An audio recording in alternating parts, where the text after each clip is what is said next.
The Morning Brew podcast with Jaffe and Razor, sponsored by Berkshire Bank Home Lending. Where you borrow matters.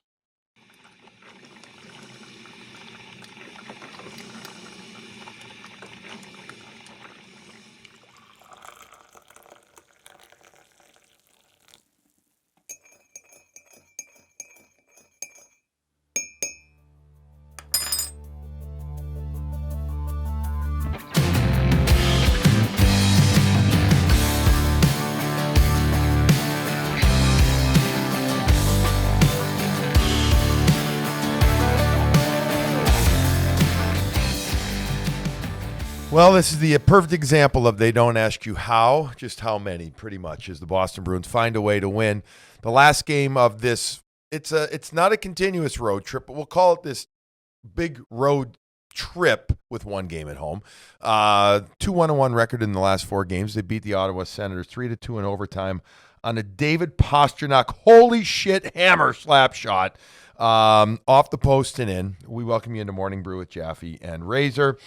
And, the Bruins, I think the we need an introduction, no? Wait, you got a plan. I had a plan. The best laid plans. Okay. I did. Well, you got to give me a heads up on that, because I seriously thought you were, going. I was like, wow, this is rude. I felt Canadians over here. Yeah, exactly. Rude. That's called awkward. Premature introductionization. Yes, right, over there. All right, well, the cat or the guest is out of the bag. If you're watching us, then you know that there's definitely a person with us. And if you're listening to us, I guess you do now too, is we figured, we're sick and tired of talking to each other, doing enough of these shows. And let's bring in Sophia Jurksztowicz. Sophia. Is this the first time you've had to introduce me? I always say, hey, there's Billy, there's Razor. It absolutely is. You nailed it. And I did it without the teleprompter. Right. How you even need to have your name spelled out phonetically. I do. Jurksztowicz. I don't even know my own name. I called myself. Did you ever have trouble as a child saying? Did you ever say to your mom and dad, "How do we say our last name?" That's a really good question. No, I just obviously always remember knowing it, but it was a bonus question on a spelling test in grade 2. Weird. Your name. My last name. For everybody or for you? Everyone in the class. Yeah, just for me. Did you get the points too? Well, yeah, obviously, okay. yes, Well, I did. But what a weird thing to do, but that was it. And then my gym teacher in high school used to write J plus alphabet, Sophia J plus alphabet. That's my last name. I think that's a creative way by that teacher. Give that teacher a gold star. Yeah, I'll call him and let him know. There Mr. Pietris. There you go. How do you spell that name? So yeah, Soph, we figured that we have you in with Razor and myself, and we haven't had a chance to do this yet. We've been wanting to do this with you, with all the guys, with Dale and Barry, and get everybody in here and talk more about not just the Bruins in the minutia of the game, but just the vibe of the season. Get also opportunity to talk with you more about how you're seeing and feeling in different things that you're doing and everything, and find out about you say certain words very eloquently, like when I say croissant and you say it much different. Croissant. Yes, you say it like that. How do you say it as a Canadian? Croissant. You add that little accent. But he also used to. Okay, did you used to say Derek Forbear? No, I did not say Derek Forbear. No, I'm over it. Forbert. I love that though. I do sometimes. It took Razor about 3 weeks from Forbert. Did you know what Forbear is? That why? Definitely. If that's a Canadian, if that's in Canada spelled like that, you would go Forbear. Yeah, you're right. Like I had a teacher or something. That's Mr. Forbear. Yeah. Even in Ontario. Yes. Yeah. Well, Ontario. Well, you heard the national anthem in Ottawa tonight. It's true. I know, and I've lived it for years. Yeah. And that makes sense to me because Ottawa's so close to the French-speaking region. Yeah. It's not. I'm not from like a French-speaking town, but my mom's Boulanger, so I'm French. Right. Okay. And you would probably say that here, like. Bellinger, yeah. Exactly. Right. Boulanger, yeah. Yes. Yeah. Eric Bellinger, yes. Yeah, that's exactly. All right, LA King. So, you know what, Soph, we'll put you on the proverbial spot here. Yeah.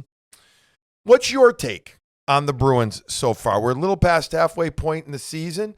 Not looking for your X's and O's of the, breakouts and the power play movement, but just the vibe of the team for you is what?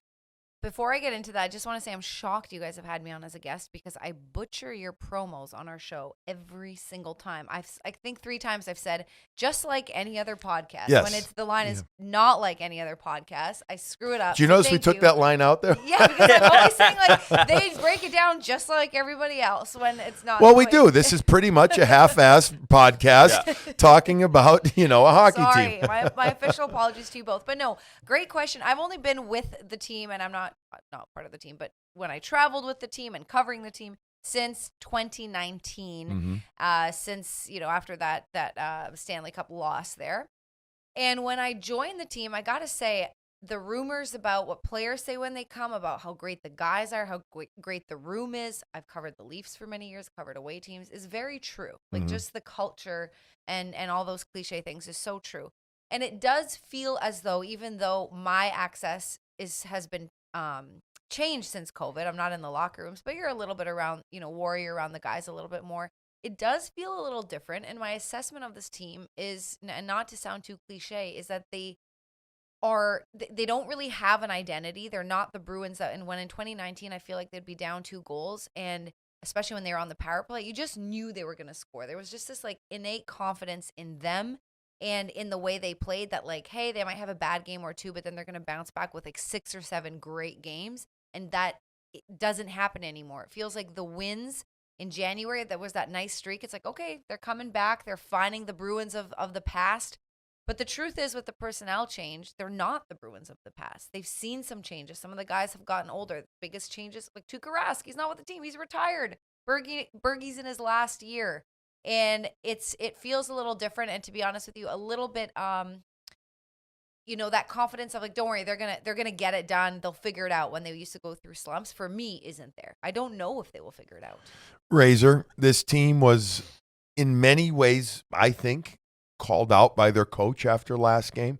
In particular, the D crew. Just kind of going off of what Soph was just saying about different feel, different type of team. Is that Bruce?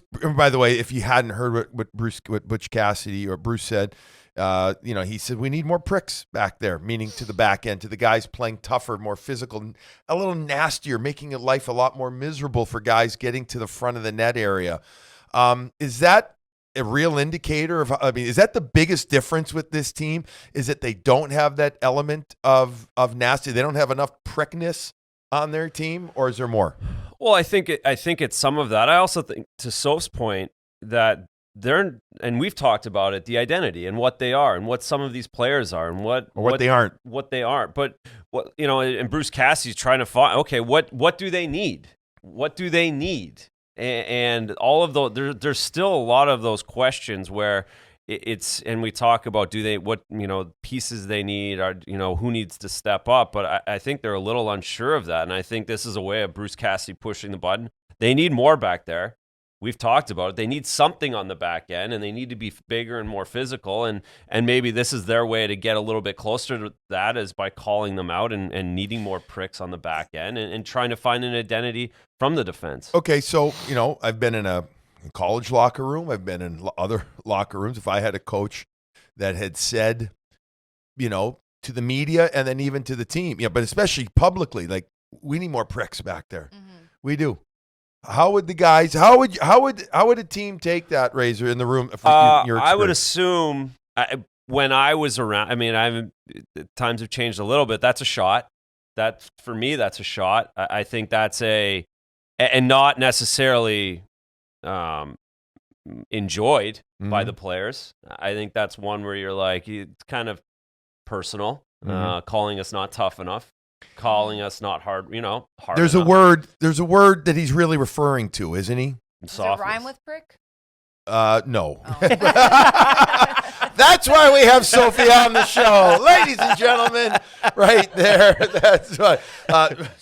This could go off the rails, and it would be fun, but we're off. What word? It's soft. Yeah. It's soft. And when you're a 52-year-old out of shape broadcaster, you're soft. You know what I mean? You're not Razor, you're yacht longer. I'm 41 and soft. But when you're an active player, soft is perhaps the worst 4-letter word as an athlete. Yeah. that you can ever be called. Yeah. Now, That's what I heard. yeah, As okay. a player, that's what I heard him say. So, is this, in your opinions, plural, is this perhaps a coach almost begging subliminally, or not even subliminally, but like overtly, but not directly, if that makes sense, saying to his management, help, this is what we need here? Or maybe do you think he's maybe discussed this with saying, like, we're not tough enough on, and by the way, Razor, you and I have talked about this. If not literally 15 times, it's maybe 30, maybe. I feel like he's talked about it for sure with Sweens. They talk every day. They have a good relationship. I feel like that's come up, and I don't think Sweens needs Cassidy to tell him that. I think he sees it, but for sure, I think that's come up in discussion. I just want to say before Razor comments on that, Bruce Cassidy, and I don't know if we talked about it. I talked about it with you, Billy, but it was in my first year. Maybe it was with Brick. But we were talking about how we scrum Bruce Cassidy first. He says what he says to the media, and then we would go into the locker room and quote him to the players. Like someone, I think it was Brick, saying he's very smart at being like, let's talk to the media. Let me get my message across. Not that he doesn't talk to the guys, but they're going to quote me, and I'll let them know what I'm, kind of like when he wants to call them out, what I'm saying, and they're going to hear it from the reporters. Bruce Cassidy said this, Bruce Cassidy said that, and that's how he gets his players to the message. We're not doing that. We're not going to the rooms. We get 1 or 2 guys on a podium instead of 10 a night.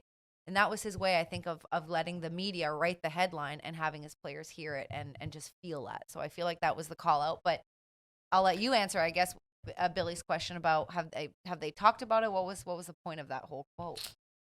I mean, I'm sure they have personnel discussions all the time. I think it's also for Bert coming out of the lineup is you can read into that. Absolutely. I think those two go hand in hand. So it's not Charlie McAvoy. No. It's really not Eurovac 90 because you listen to the whole quote. He's actually praising him for the most part in that, not sure what he is, but he's finding his way. And then Forbert comes out. So you can deduce that it's about the bigger guys there. Carlo chips in and gets a goal tonight after a skate. And, that I know that's not going to the prick comment, but he's more involved. He's in front of the net. He's jumping down the wall on the goal. So maybe that gets through too. But again, I don't know if it's in their DNA, and that's the end of the day, as a team, and not even as a deep crew. We don't. As a team, it doesn't have to be personal about any of these. Exactly. People. It's is it there? And if it isn't, then it's difficult to make a decision on what you want to be and what you need if you're not sure what you are. You can go out and trade for one guy who is a prick, who's a son of a gun in front of the net, as tough as nails, all that stuff. They're hard to come by, but you can find, if hypothetically Don Sweeney and his staff could pull that off. Does it still change the rest of the team, though? Now, it might make them feel a half an inch taller and 5 pounds heavier, so to speak. But to really feel 2 pounds or 2 inches taller and 20 pounds heavier, you need everybody to do it, or you need a cavalry, so to speak, of that. And it goes back again to changing the DNA of the team. And it's to that point.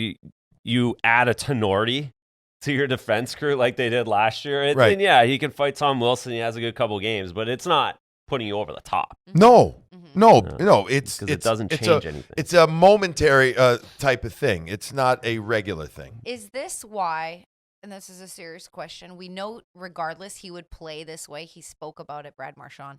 He plays with his emotions on his sleeve. But is this why sometimes he crosses the line because he's stepping up for other people, or would he just be doing that anyway? I think he's doing it anyway. Yeah. But he I think he does feel that he has to lead that way. I also think he enjoys it. He does. He absolutely. We've all played against somebody that is not just once in a while a prick, but regularly, and he thrives on it. He does, for sure. It makes him a better player. I mean, that's what makes him so special. The problem is you need him to remain at special and not over the line. And that's when he does. And when he doesn't cross the line, though, but there is such a difference, especially when we're at the Garden. You can feel it when he does get the team going by firing them up. And it just sucks that often, and we've praised Charlie McAvoy, it is Marshy night in and night out kind of doing that, no? It's again, the DNA of the team it isn't built that way. Right. It just it isn't. And I know that the dynamics in the NHL have changed a bit, but the Bruins are definitely, we all know this, are going to have to address the overall, I think, size of the team, literally the physical size, and then the mindset of some of these players that they're drafting regularly. They're going to have to, as they're going to have to continue to, restock, rebuild, or remodel, perhaps, maybe remodel this team as they need to get better. Let's talk about Jeremy Swayman. All right, let's go to that. Last 2 times in Ottawa, real good. 3 games this year against Ottawa, really good. I mean, he's got their number, so to speak. Didn't think any of the goals in this game, the 2 that he gave up, you would say any issue with that. Razor, when you look at his game, continue, it's a question as we see this young goalie get more reps in the NHL. What do you see in the last couple of days now out of him that you say, I like? I like a little more. Well, this continuation of the bounce back from being in the minors and having the game against Pittsburgh not go his way, he's just rattling it off now. He's rattled 3 good games off in a row. Done what he's needed to do to win in Ottawa. Those 2 games, you can look at it, especially this one tonight. Like this, you can't play poorly tonight and get away with it. You know that as a goaltender. You know that going into the game that the team's struggling. You don't want to lose 3 in a row. You just played a poor game. You can't give up an early first goal. You can't have a bad first period and get behind. And he's been up to those challenges. And I think now it's, now you keep building on these. And Allmark's still going to be there. You look at the game, Colorado, if you want to look ahead a little. All right, let's see if they got to start Allmark, don't they, back in that game? I think so. Now, he played beautifely against them in Colorado. And it's an afternoon game, so we'll probably have an idea tomorrow looking at it. Maybe you go with the kid, though. Maybe you put him in because at some point he's going to have to win games against the New York Rangers, the Colorado Avalanche, the Florida Panthers, the Carolina Hurricanes. He hasn't seen a lot of those teams. It's been Allmark. Allmark took one of the Carolinas. Tuukka took the other Carolina at home. Allmark's taken Edmonton. He's taken Colorado on the road. At some point, the kid, if he's going to be the guy that carries this team at some point, has to win these games. All right, play those games. Here's a not breaking news, but an update. The Bruins will have an optional practice at noon tomorrow. So I'm going to guess most guys, well, I shouldn't say won't go on the ice, but unless the vets feel that they need to get a little, stretch in before the Monday 1:00 matinee, Bruce Cassidy is going to be available to the media on Sunday at 11:45. So set your alarm, Soph. None of that I'm going to sleep till noon stuff. Sleep till noon. I don't. Southie doesn't get up until noon. The Southie doesn't. No, that's where I live. But I don't get up at 7 a.m. like you guys, to be honest. But yes, I will be there. We'll see what the option. I feel like the Fredericks. I feel like Jake. Both goalies will skate. The goalies will skate. Yeah. I think both goalies will. Yeah. My guess is that Allmark gets the start. Yeah. Given the way that he played against Colorado before, and they got to get him going again as well. This is a constant theme this year. Get one, now get the other, and then you don't play again until Thursday after a very long trip. So I don't think they're going to want him to be off. And they're 6 games on the road. They're going to go 3-3. Right. Some kind of formula of that. Yeah. Because you go, Thursday, Saturday, back-to-back. So those are all split up. There's a back-to-back on that one, right? LA, Monday, Anaheim? Tuesday. Monday, Tuesday. Don't laugh, but... I'm going to laugh now. Okay. Yeah, of course. It's coming. Well, in talking with fans or friends who, a lot of my friends here are big Bruins fans, they're asking, would you ever, not you, would the team, depending on what they got, trade Swayman if they got really good pieces back, or are you just sticking with him no matter what? This is your future goaltender. No, and I don't think I think it's something you could debate, but I feel as though they believe this kid is their guy going forward. His maturity, his character and we've seen it even on, again, nights like tonight. I don't think we're quite sure of what the ceiling is, but it's pretty evident that he has the ability to be good enough to win games. over his career, and that always is so tangible for goaltending. You never really know. It's so dependent on your team in front of you and all the different variables, but they believe that he's got the ability to win games. Now, no one's, so yeah, no, I'm going to just leave it there. I don't think he's a tradable piece. I think that there will be a team or two in the offseason come to the Bruins with hey, would you ever be interested, knowing that Linus Ullmark has 3 years left on the deal? They might not make the Bruins what you would call a substantial enough, even close to enough offer. But if there is a major move to be made, I think that he would, if the Bruins pull off a major trade, not just a good, as we call it, a hockey trade. I don't know what else we would call it because it's not a baseball trade, for crying out loud. Yeah. But people say a hockey trade instead of a rental or something. Right. If there was a real big hockey trade to be made, I think that there's a decent chance that he'd be involved in it. However, I don't think they want to. I think they want to have him, and understandably so. Could I see a team or two calling and saying, yeah, here teams you are go, interested, right? here you go. Yeah. What do you think about this type of thing? And I think it would have to knock the doors off, or blow the doors off of Bruins management for that to even be considered. And he's got a great head on his shoulders. I know you've talked about that, but that's so important too. And such a young kid, if he is going to be the future, to have that, just that confidence, but also that good head on your shoulders as a future number one goaltender, right? Yes, no question, and yeah, he's checked all those boxes. All right. Jack Studnicka in the game against Ottawa played pretty well. Gets back in the lineup that shifts Haula over to the left side. Didn't notice Eric Haula until, what did I say? It was the third period, Razor, when I said I hadn't really noticed him. And he got an opportunity. He got a shot. He had one shot total, 3 attempts in the game. He did end up taking 2 faceoffs, did Haula. Here's the line on Jack Studnicka. He had an assist, 12 minutes and 6 seconds, 3 of 7 in the faceoff circle, 1 shot on goal, 1 attempt. But, he was instrumental in getting in on the forecheck, leading to the Debrusk goal. Thank you. Yep. Ooh, by the way, Debrusk. Good game. Gets a little kick in the backside by being, sent to the fourth line. And actually, I didn't think that was I thought that was a great move after his previous game performance, right? Yeah. And on the island, and all of a sudden it's like an awakening, and Jake is back, and he's there, and he's moving his feet. You've gotten to talk to him a lot over the years, and he's such an affable, fantastic. I call him a kid because I'm a lot older than him. I'm older than you. I'm a lot older than him. So he's a kid to me still. I call him a kid too. Oh, you do? Yeah, I do.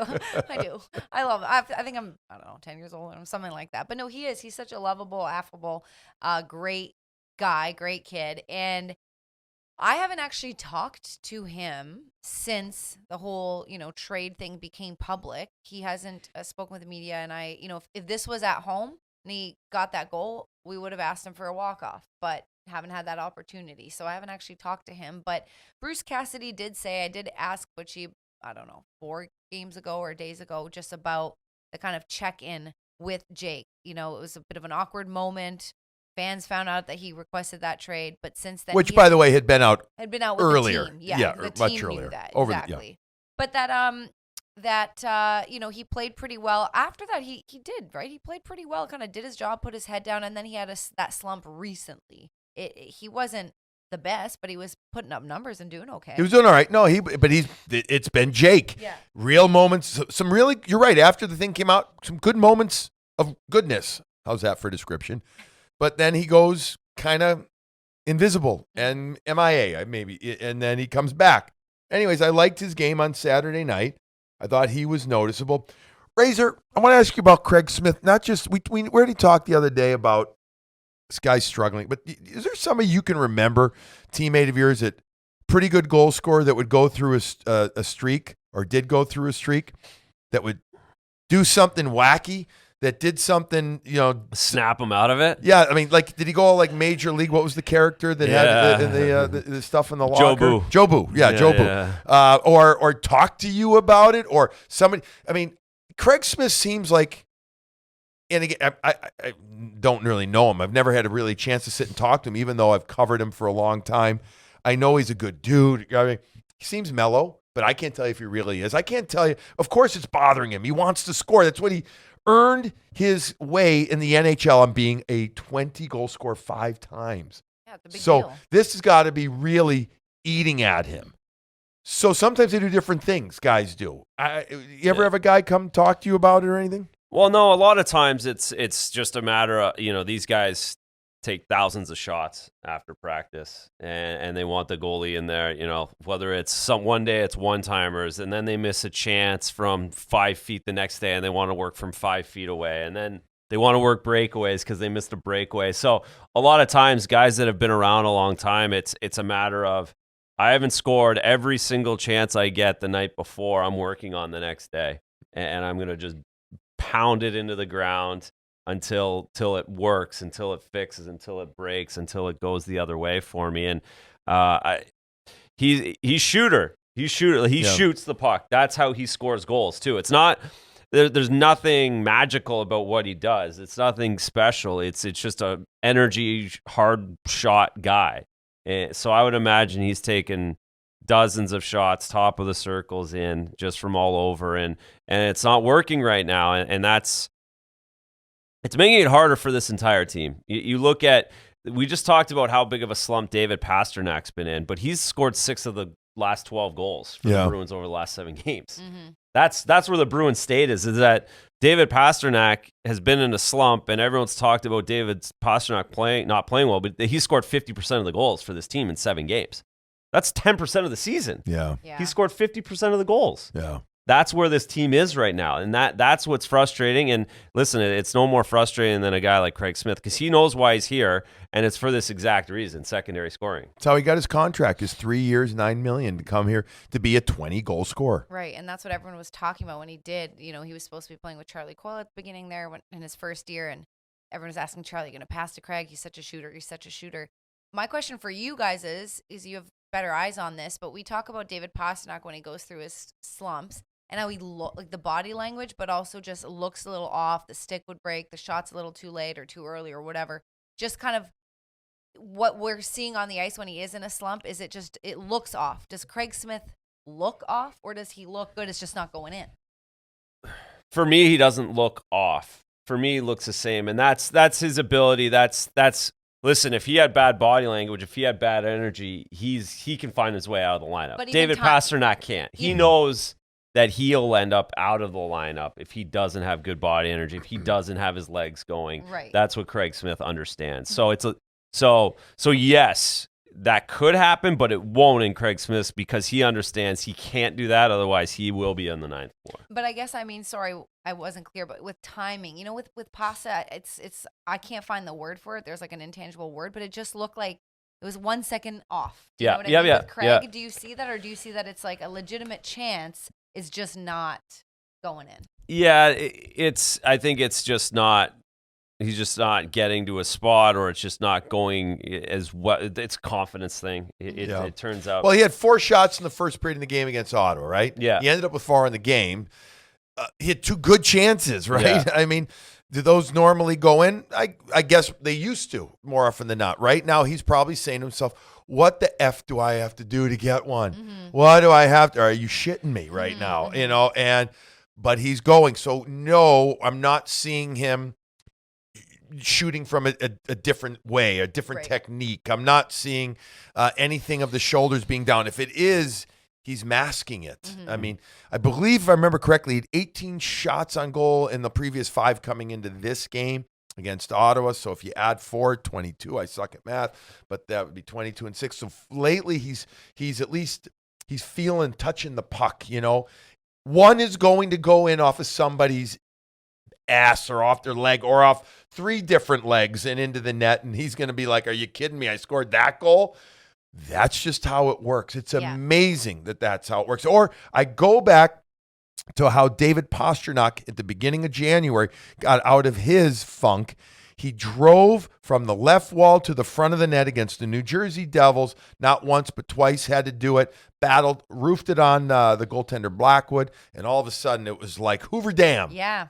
Hoover Dam. You know where Hoover Dam is? Yeah. I don't know where, but I know. You've heard of it? About. Yes. Okay. Vegas. yes. Floodgates. Nevada. They Yes. open. Yes. They open. Got Yes. it. Excellent. Yes. Yes. It's geography lesson. All that. Did it take you long? I mean, you've been here for longer than me, but my United States geography is really bad. I'm sorry to all the listeners. It's bad. I did not learn that in school. It's time to learn it now. It's interesting. You didn't learn it. You know, it's funny you say United that. States geography, no. It's funny you say that. You know what? I guess I didn't learn Canadian geography either, but because of hockey, right. Every day as a little kid, I would look into the newspaper. Mm-hmm. We didn't have internet. I'm that old, right?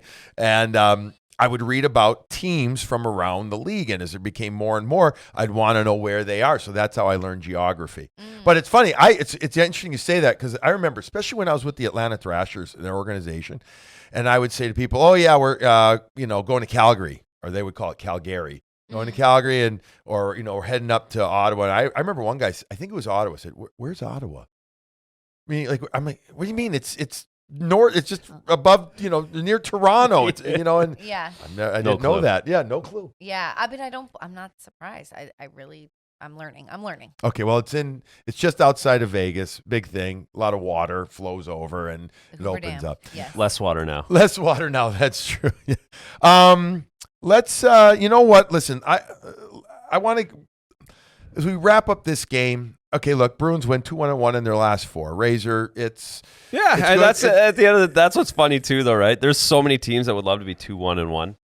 And if you go 2-1-1 every 4 games for the entire season, you get in the playoffs. But I'm going to go back to the statement you made after last game. Yeah, it feels different. It still feels different, Yes, even though because of how disappointed we both were Yeah. after the Islander game. We even said they can go in and beat the Ottawa Senators. Feels exactly the same. It still feels. I'm with you. Today's it's exactly how we probably felt this game was going to go on Thursday night. If you had to ask me, they'll win a 1-goal game at Ottawa. They'll find a way to get it, but it's not going to turn my dial, turn my crank. It is what it is. That's just what they are. That's what kind of team this is. I think we figured it out for now. Yeah, what they are.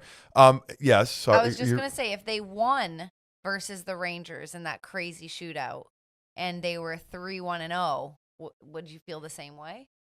No, I'd feel the same, depending on because the way the Islanders game went. That's the one. That's the feeling. Sticky. Okay. It's a nice hypothetical question, but because the Islander game was for the taking, I think I would still feel bummed, but I would be like, well, 3-1-0, it's all right.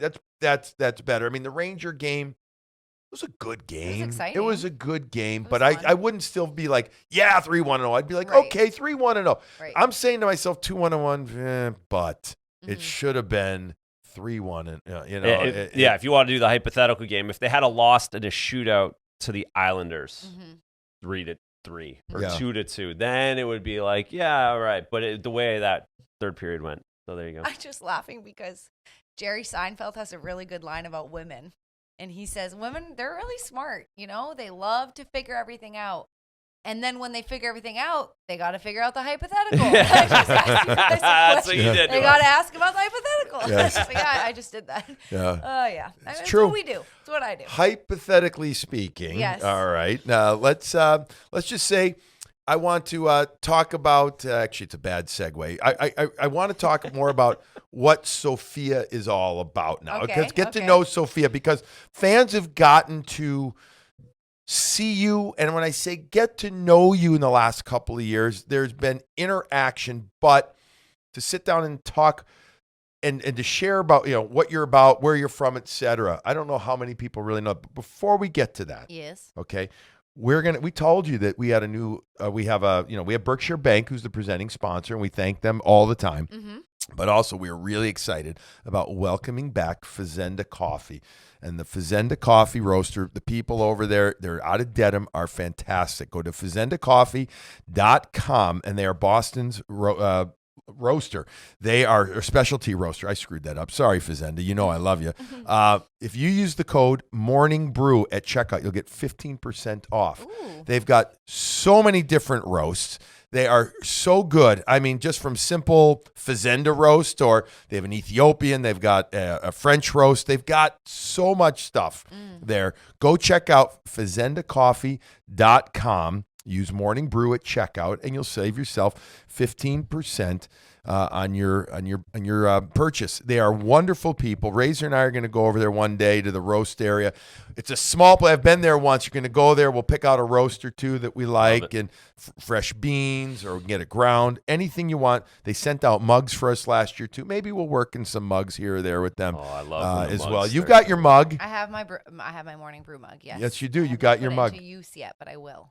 You're probably In right. office use. Now, are you a coffee drinker at all? Yeah, no, I'm a huge tea person too, though. So like, I love it all. But coffee, yeah, I love coffee. But I'm not a 3 a day. I'm a 1 a day in the morning. It's the treat. It's like a little bit of a ritual. I'll have it in the car sometimes. When I'm having it, I'm savoring it, and then I'm done. I can't have another one. I don't know why. But I 2 love a day. tea. 1 in the morning. Okay. 1 in the afternoon. Okay. It's just a routine thing. I don't know why. I try to avoid 1 in the afternoon if I can on certain days. I don't know why either, but I do almost every day. 1 in the morning. That's it. That's it. Not one of those 42 Massive ounces ones, either. yeah. I don't get that. I don't. I wouldn't be able to function for like 2 hours, you know? Yeah. You run to the bathroom. I'd be like bloated and everything. I don't know.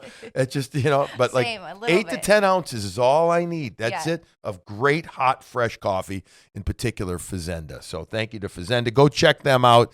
And we love having them back with Morning Brew with Jaffe and Razor. All right. So hypothetically speaking. Yes. Okay. If you had to eat a pastry for breakfast, which one would it be? Well, it's not a hypothetical because I love eating pastries for breakfast, but a croissant. I Mm-hmm. would like to eat. I mean, sometimes I will like a plain one because I want to throw some make my own sandwich, like a savory, like smoked salmon, cream cheese, capers. It's not kind a pastry of thing. right now. Oh yeah, It's okay, not a fine, pastry. fine. It's I got caught up. But honestly, did. almond chocolate croissant is my go-to every time as a morning pastry. So good. Right, but see, the reason we're going to this right away, folks, is that about 3-4 weeks ago, we got into a discussion about what It was heated. It was about what you can and can't eat for, whether it's for breakfast or after. You were saying No, you misquoted me. So, Razor, did? were you there? Was it No, I Barry? missed Okay, it. yeah, you misquoted. pain au chocolat. That's all I remember you I saying. did like saying pain au chocolat. Instead of chocolate Pain au croissant, chocolat. it's pain au chocolat. It's not a pawn, that's for sure. It's a pain. Anyway, no. So, Okay.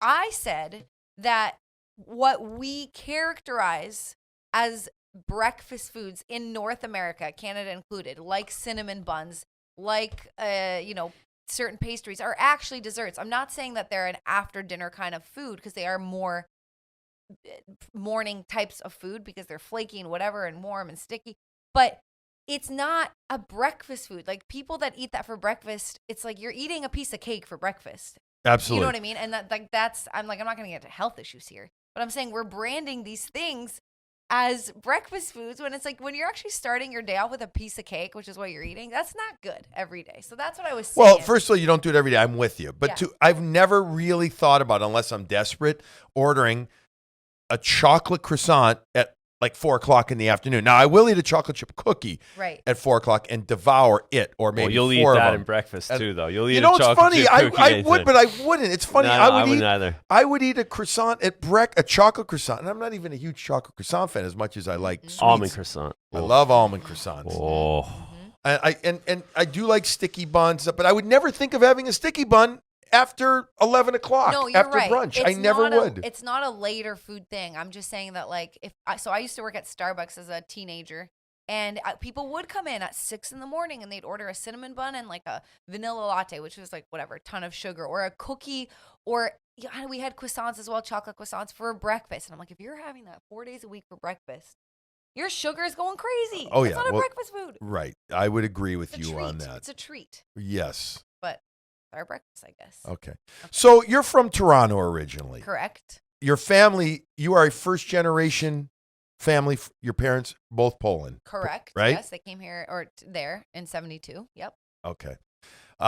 They never elected, and I'm being serious here. I mean, Yeah. they never elected to change their name, right? To keep it, or No. did they consider it? No, I don't think they did. And I love talking to my parents about our history as I get older. I love learning about it. And I know that a lot of Jurksztowicz's came over from Poland before my dad. That's my dad's last name, obviously, before him. And they changed their name, and they all went to Chicago, to York, York. And I've been always looking for like cousins, because we're the only people that came from Poland.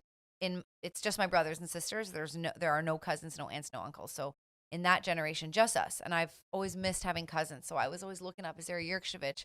And I just found out a couple years ago, my dad's like, you got to look for York and see if you can Do you find realize that, first of all, do you know that I'm from Chicago originally? I did know that, yes. Do you know that Chicago has the largest population of Polish people I did. outside of Warsaw? I did, and that's Home Alone. crazy.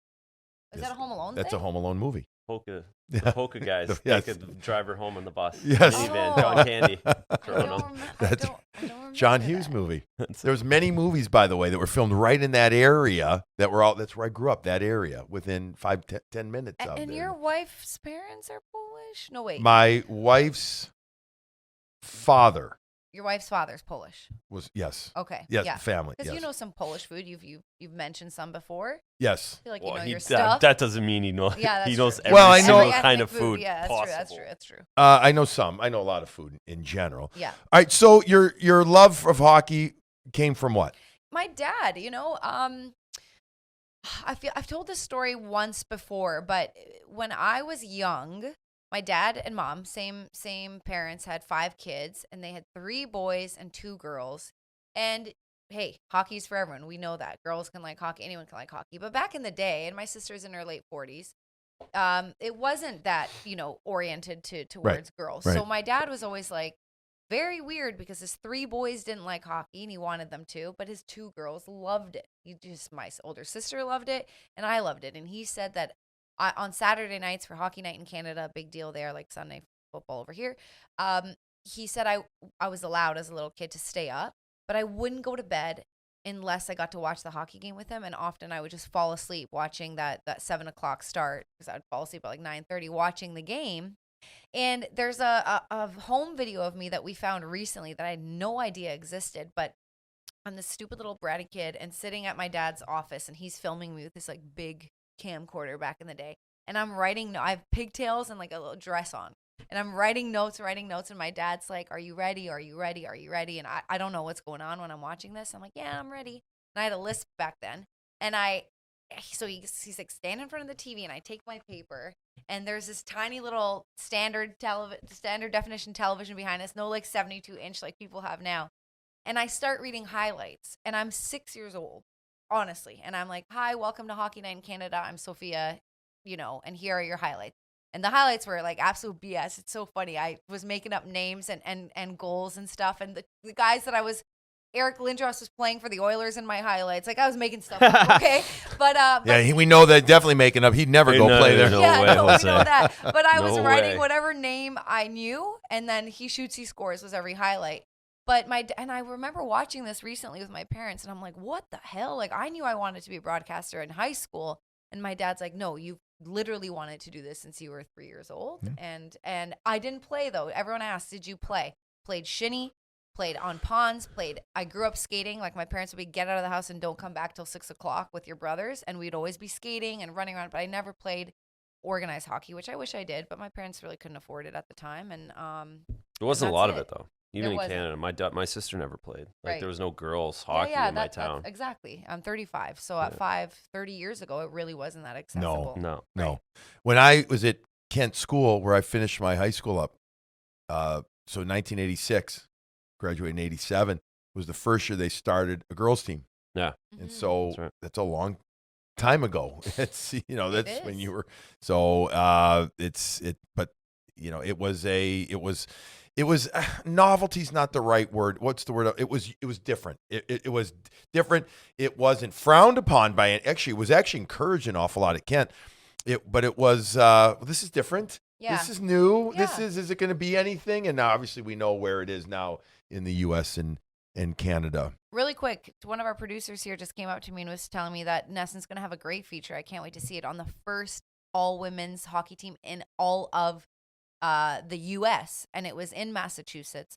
and he asked me to voice it, but he was kind of telling me the backstory, and it's unreal how it had to come together. It's just slim pickings and how they organized that. That should be a lot of fun. All right, so then you worked at Sportsnet. We worked a little bit together there on it. I say on and off. Like passed in the halls. Yes. But we didn't ever host anything together. No, we didn't. I was on the Hockey Night and Sportsnet desk up there, and once in a while on the same overall broadcast, Right. but that was it. And then you get an opportunity and to come to Nesson and Boston. And what did you know about Boston when you got offered the opportunity? It's so funny, so much less than I know now, but just like most people, most sports fans, whatever sport you like, you just knew that Boston was like the mecca of championships and sports, and the Red Sox are winning, and the Patriots with Tom Brady, and the Bruins, were in the playoffs, and they won, now 11 years ago, but you just knew that this was a sports team and a sports city, and to be in part of any broadcast with Boston would be a blessing. So I knew about that. I didn't know how small it was, and I'm not trying to be offensive at all, but it's just such a small, I love this city. Like, I love it, but it's really small compared to Toronto even, and just the community. It's everyone kind of knows each other, and I like that, but it is small. In terms of sports, I just knew I was getting in on a franchise that the fans are some of the most loyal. They'll know more than you if you don't know your stuff, and many of them do know more than me about Bruins history. And they love their team a lot, but they also aren't afraid to boo when they're not doing well. They're very passionate and very honest, let's say, right? The best. I mean, they can be tough, but that's great. I mean, tough is fun. I love is normal fans, as far as I'm concerned. No, I think Bruins fans in particular, but all Boston sports fans, they're the best. Look, I grew up in a great sports city in Chicago, but I'm telling you, hands on, I'm not playing to the crowd here or anything. I'm telling you, Boston sports fans, they knock them. I do love them. They do. I do love you guys. It's fun. All right, listen, we'll have you on again. We'll do a lot more other stuff. Good time, great stuff. Bruins win on the road from Ottawa, 3-2 in overtime. Pasternak's one-timer. We didn't even get in. What a shot. I mean, what a shot that was, by the way. He had been in and out in this game, but man, what a beautiful pass from Taylor Hall. A bullet of a shot by David, and he gets going. That'll wrap this Morning Brew with Jaffe and Razor up, and we'll call you Soph. We're not going to call you Yurko. No. Jurksztowicz. Soph. Okay. I like it. Soph. On this special guest episode. Bruins back at it on Monday afternoon, a 1 o'clock game against Colorado Avalanche at TD Garden. Razor, you and I are scheduled to do a Morning Brew after that game. We'll do it at night, though, as we have a busy afternoon and day and evening there. So we'll do that at night. Bruins win 2-1 in their last 4. Everybody have a wonderful Sunday and Monday if you're listening to it as well then. Be good, be safe, and as always, enjoy that coffee.